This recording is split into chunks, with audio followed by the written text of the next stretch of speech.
Muốn tăng hẳn này.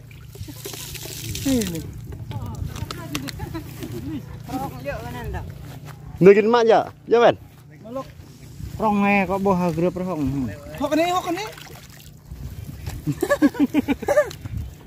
Hay biết đấy. Nên được rong nên được. Từ ta đây nghiên cứu nơi chứ. Bạn nó ta nó. Nó ăn nó nghe kìa. Là nó. Đâm mình hẳn.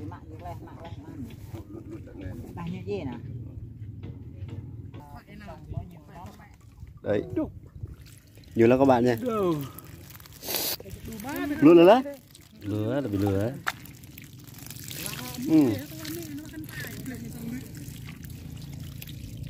Đây là bật cá kiểu mấy các bạn nha, không phải răng lưới.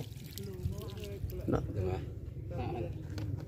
Chỉ cắm chai nhựa thôi.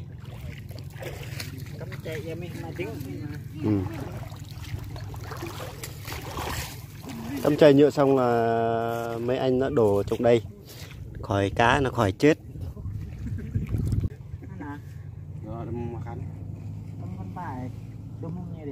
Thôi.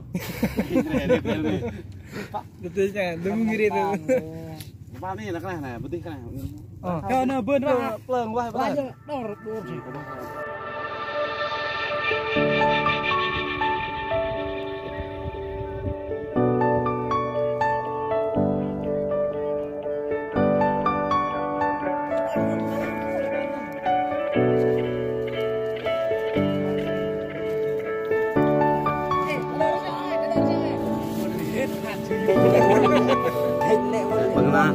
Ngon lắm mỹ tía lại vô. Bây giờ các bạn mình sẽ nếm thử món độc lạ. Món cá.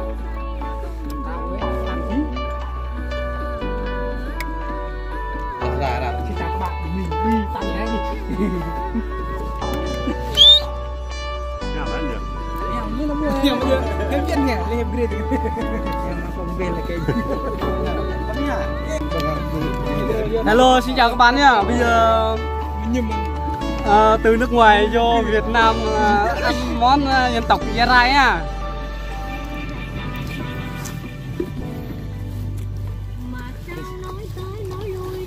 Đồ mà gia vị ngon.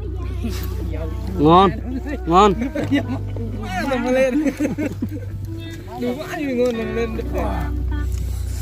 Bây giờ đứa này mời mình ăn một miếng cơm. Ăn miếng cơm mà thưởng thức món lạ chưa thấy bao giờ. Bạn này, ăn bữa này. Không hả? Bây giờ ăn với cơm các bạn nha.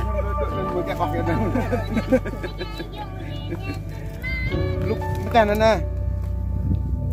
Không hợp. Là bạn này. Em. Ngon các bạn. Mấy ai yêu ngon. ăn mặn cái đấy.